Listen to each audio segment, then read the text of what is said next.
Am I saying welcome? Welcome, Drink with James, episode 200.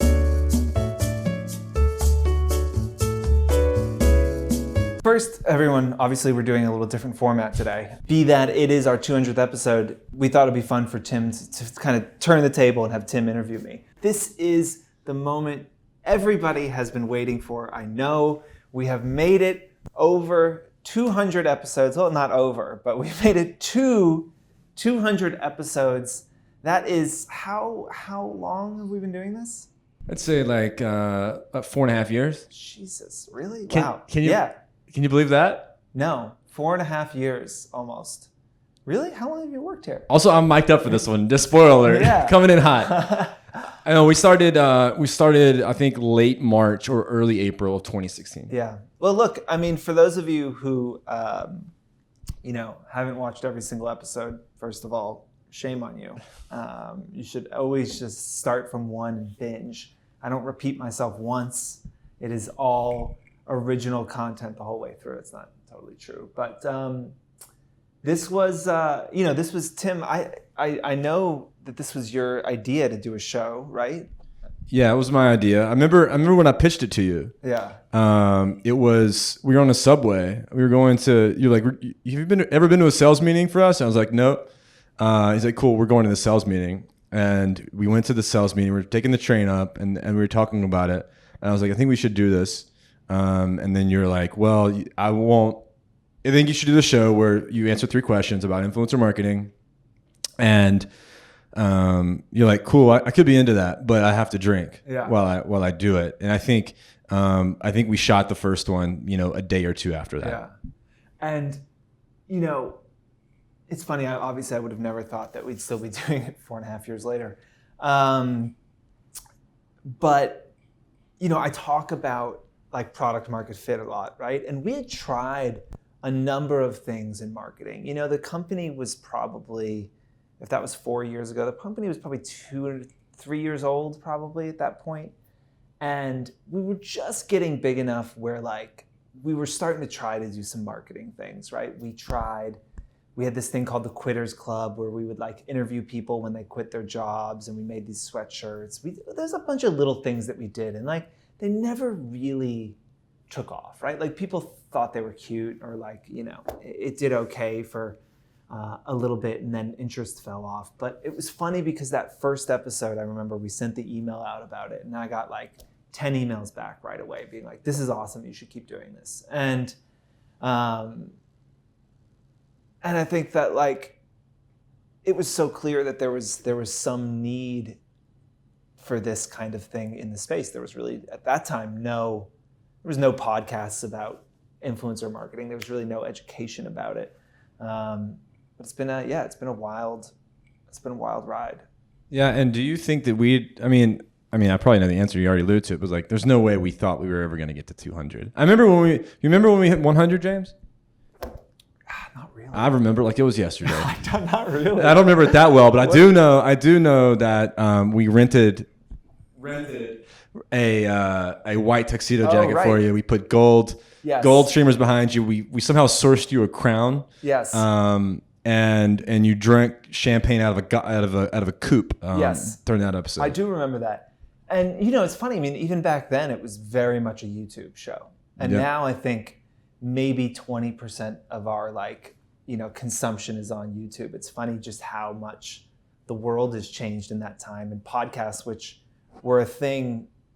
I don't know, when does like This American Life and all that happen? 15 years ago? Mm-hmm. And then it just like went like silent for like 7 years, and nobody talked about podcasting, and then it just fucking blew up. It blew up, yeah. For no real reason. There wasn't like a technological advancement, right? Like podcasting came about, I feel like, around the time of smartphones anyway. But yeah, and so now we're mainly a podcast, but I think it's nice to still do the video and stay true to our roots. Stay true to your roots. Yeah. People are still, I think I'm always surprised how many people listen to music and consume music on YouTube. Mm-hmm. Just as a quick aside, listen to podcasts. Obviously, Joe Rogan moving to Spotify now, but people consume audio at length on YouTube, which is really interesting. Yeah. But since the start of the show 4.5 years ago, obviously influencer marketing has really exponentially grown since then. But for you, what's been the biggest I guess change in the space in the past 4 years since the show started? I think that if you think of the most fundamental change, it's just that influencers are part of culture and pop culture and the vernacular of the world in a way that they just weren't 4 years ago.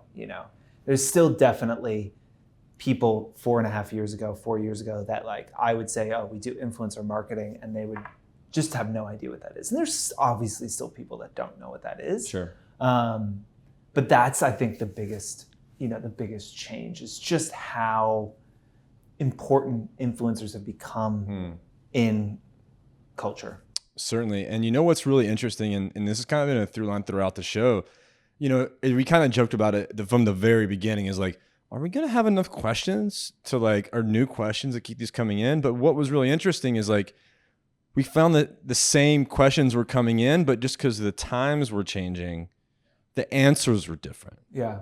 And yeah, that's absolutely true. And I think that this show has been, I think really has been beneficial to the company and to me in a lot of ways. But I think that one of my big lessons from it is just how much I've learned from having to do this every week, and that those answers changed, yes, because the world changed, but also because I began to understand that world better, right? And I had to push myself to understand it better. And so it was really a big part of it was my understanding, fueled by, I think, the general growth in understanding the company and how sophisticated we were getting. That changed those answers so much in the way that I saw them. Yeah. And, I think that as the show started to grow, and I think maybe we both started taking it more seriously, that's my question is when did you start taking it more seriously? 'Cause I know back in the day we would just write questions at the board, and I know you took it seriously, but it's when was it okay, this is a thing, and I want to come more prepared with my answers and give it more thought? Or one of the part of the early tenets of what made it so great, it was it was so off the cuff that was oh, it was just really fun. And so was there a shift for you mentally where it's oh, I can just come in and rely on my own anecdotes, or how much preparation were you coming in with? Yeah.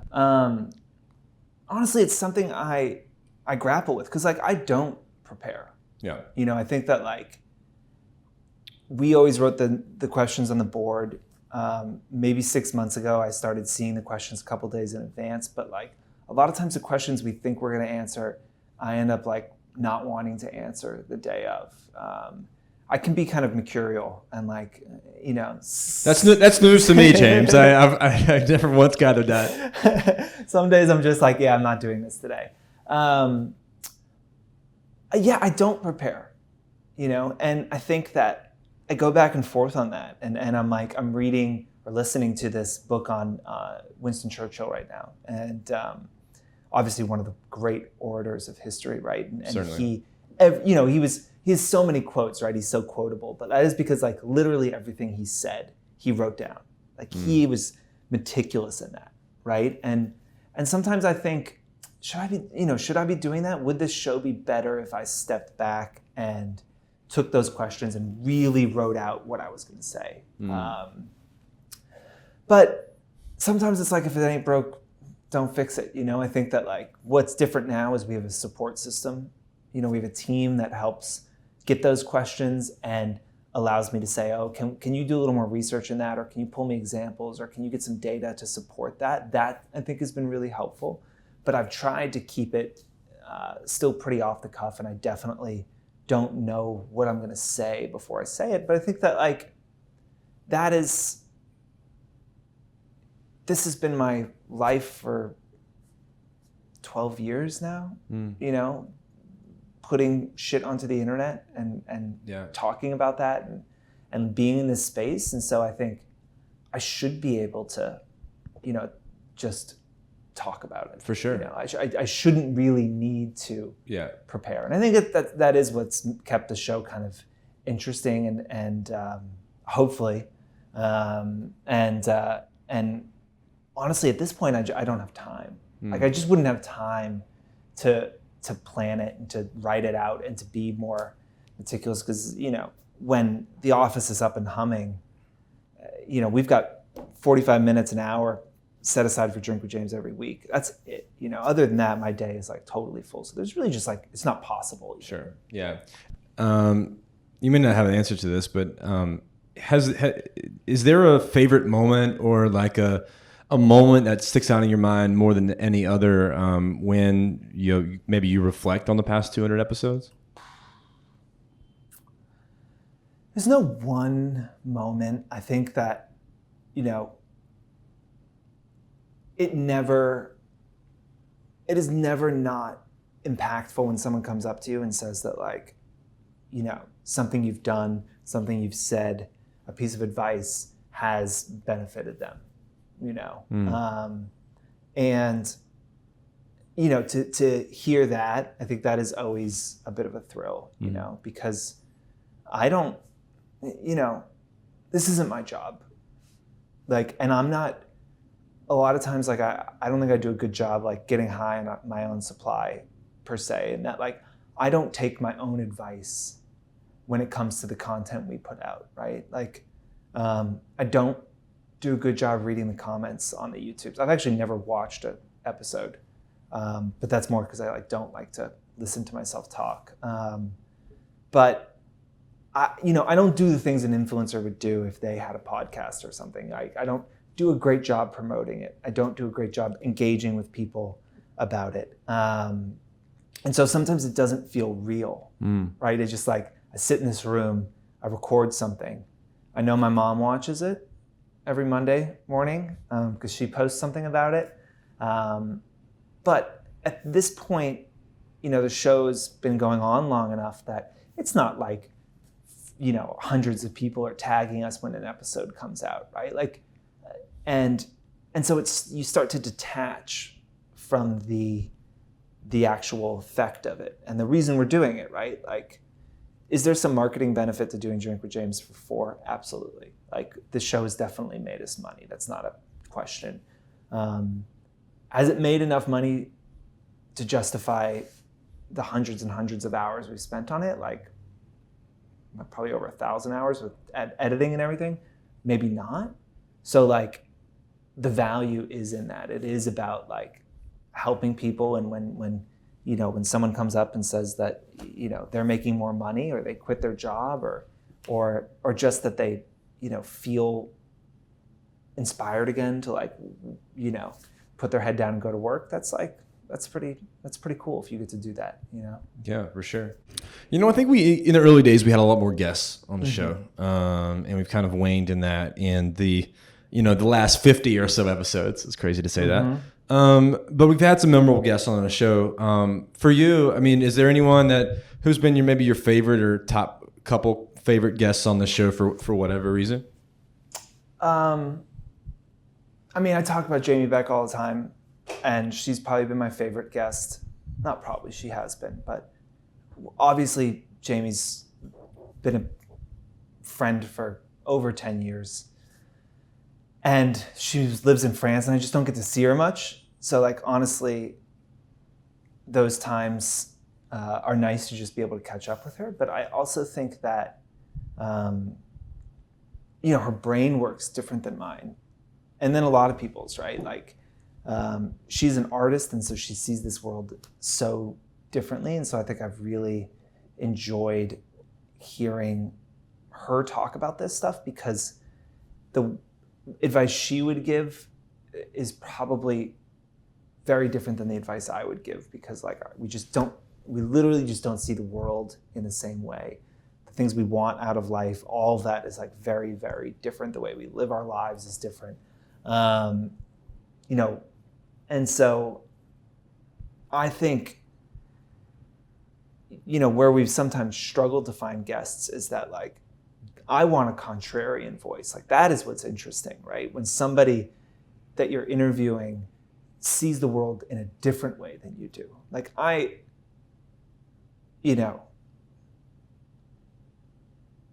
while I'm not humble, right, generally, I'm pretty confident in saying, like, I know I am good. I'm a pretty good writer. I'm good at speaking. I'm like, I can string a sentence together. And so, like, honestly, like, finding somebody, if someone has the same viewpoint as I do, the chances that they can, summarize something as well as me, who's been doing this for 200 episodes, is like low, right? Like, this is all I do is talk about this, and not just on the show. Like, I've probably been to thousands of meetings with brands, not probably, definitely thousands of meetings, and talked about this over and over and over. That's my job, right? And so I think the reason we've had less guests is it's harder to find those contrarian voices.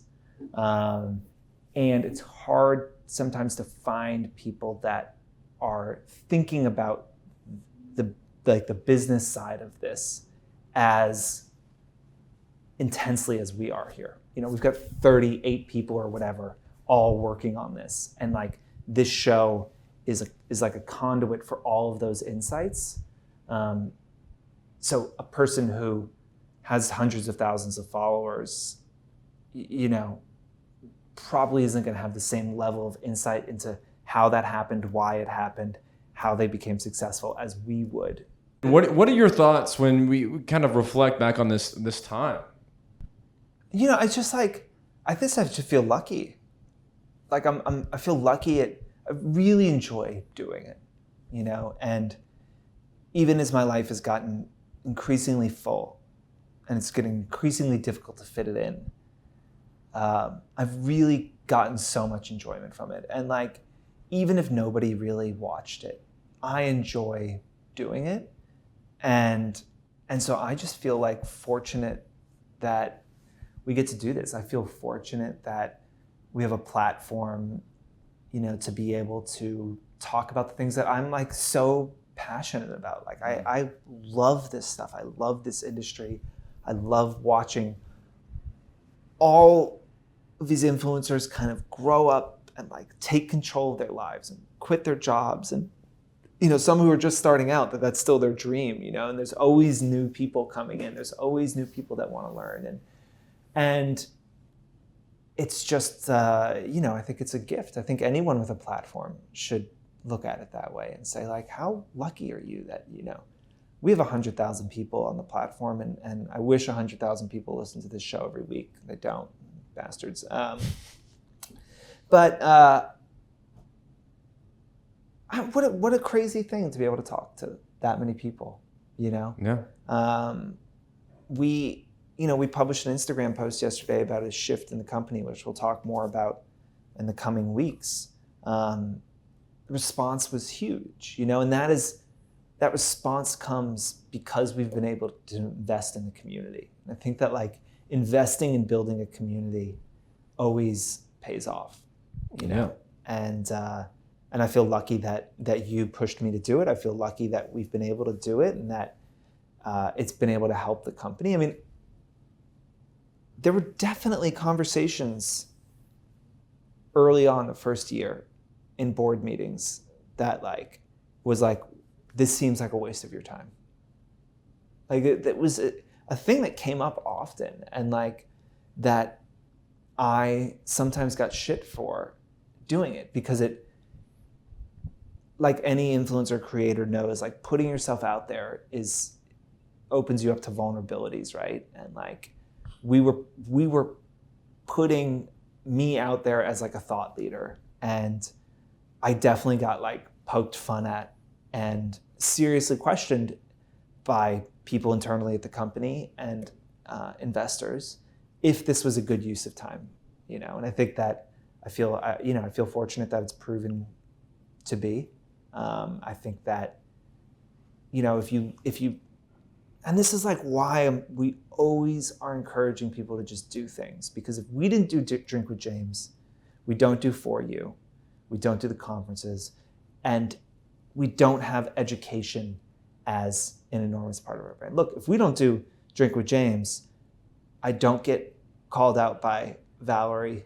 I don't have a conversation with Valerie. We don't do freshman class. We don't pitch Sephora Squad to Sephora. We don't land that deal, you know? So like you can draw a line back to us doing a show where I answer 3 questions and drink, to landing our biggest client and putting a campaign into the world that is transformative and seen in the industry as absolutely the, you know, probably the best, certainly beauty campaign, I would say, ever in the influencer space. Draw that line directly back to the show. And that is why doing things and trying new things is so important, because like you just don't know the dominoes. You don't know where it's going to lead. But you know, I'm interested for you, what you know, what has been some of your insights doing this for 4 years now? Well, I mean, it was funny because I'd always write the episode number on the board back when we had the board, and you know, it was crazy to think that we would always be like, when we get to 100, and like to think that, you know, we'd ever get to 200. And you know, I haven't been a part of this as much as I was probably. I haven't been as much part of like the last 50 episodes, maybe 40, as I once was, and I miss it. I was, as we probably talked about, I was reluctant to let it go because it was just a nice insight. And it was funny because as you were talking about how to build influencers accounts, I was building For's account essentially, you know? And so it was really fun for me to kind of take what I was learning, because I didn't know anything about the industry. Like you had this background in content creation for these big brands. I didn't have that. And so like for me, this was a learning point for me. And I think that like, I don't know when I started like being able to like ask you questions in the show, but that was a big pivotal moment for me, because like then I was thinking about things in a different way. And so like for me, I use this as a learning for myself. And like, then I learned from my side how to, you know, I mean, grow the brand based off your advice, you know, a lot of times. And so, you know, I think a lot of times it's been really fun for me to do this and try and push you to do it, and push Brian to do it. And because I see the value in it. And you know, it's not as big as we want it to be, but what's really interesting is like the people that watch it want to watch it. They really do. And they look forward to it every week. And like, I wish we had 100,000 followers too. And we should. But you know, the thousands of people that listen or watch it every week is really want to listen to it. And that's great for me. It's been really fun for me to do this, and it was I essentially got me a job. So yeah. Thanks for wanting to do it, James. But you know, I've learned countless things over the years, and you know, I find myself in conversations a lot of times now with Foreground, with the podcast, and just in general, find myself quoting you in the show, and I think that you know, that speaks volumes. Yeah, I think that like something that's unique about it, and what makes it impossible for the show to be massive, is it's not entertainment. You know, it's not entertainment. It's very niche, but like, while the audience, yes, is smaller than we would like, because everyone wants to be huge, right? I think the unique thing is that like, it is really helping people, you know, and I think that is like very cool, and it's hard, right? That like, unlike a lot of like motivational type content, look at Gary Vee, a lot of times that's about inspiring people who aren't doing something to try and do it, which is super important. Sure. But the pool of people that haven't done something but want to, and want to believe that they will, even though they probably never will, is enormous. We're speaking to people that like, they're doing it. Yeah. Like they are out there trying to do it. And there are not a lot of resources out there. And like, to be able to help, you know, for some people, I hope, and we've certainly heard this, that like, this is like money in their pocket. This is feeding their families. This is paying rent. Like, it has helped with that. And I think that's, you know, that's really unique and cool, you know, that like, it's not like, oh, I think you're funny and the show's funny and I find it interesting. It's like, no, this literally like made me more money or allowed me to quit my job to like do something I love or move to New York or you know, feel confident enough to like put myself out there or start a TikTok or something like that. So I think, you know, I think you should be proud of that. And I know I am, and I appreciate everyone who's listened over the years and continues to push us and ask questions. It's a real honor to do it, and no real plans in stopping. So, I mean, I'm really excited to hear this. You know, 100. We were, I don't know when that was. Geez, it was probably just a little bit, well, 50. 2 years ago? Yeah. I mean, that's a little under 2 years. I think it was obviously summertime. You know, 300, right? Yeah. One, do you think we'll get there? And then two, you know, what would you like to see maybe change in the industry, or I guess where would you like to see the industry at 300, and what that would be like two years from now? 2 years from now.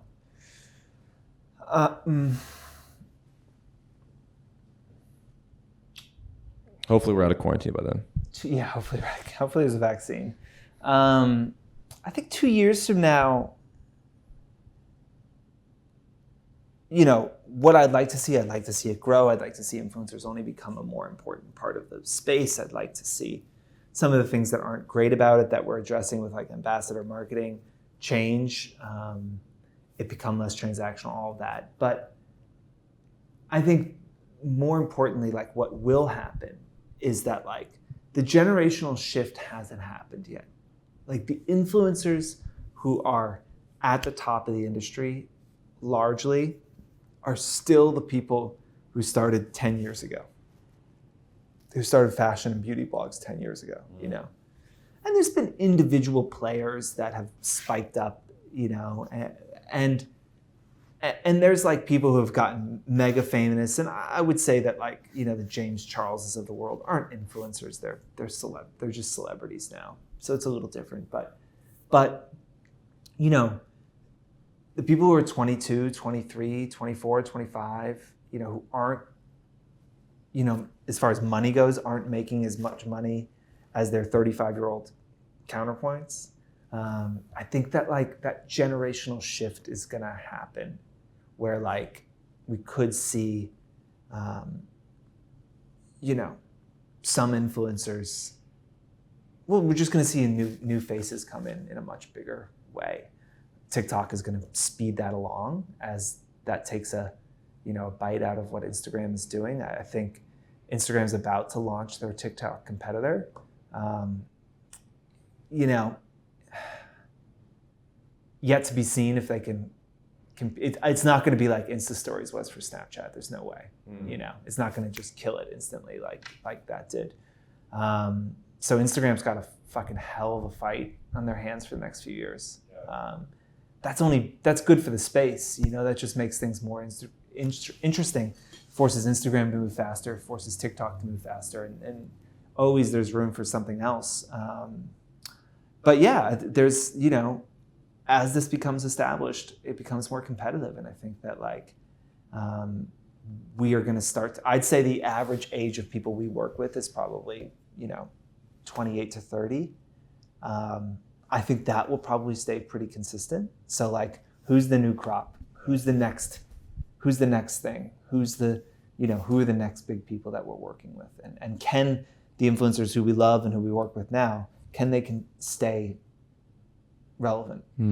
I think that your outlook on the next 2 years is a great place to kind of wrap this up.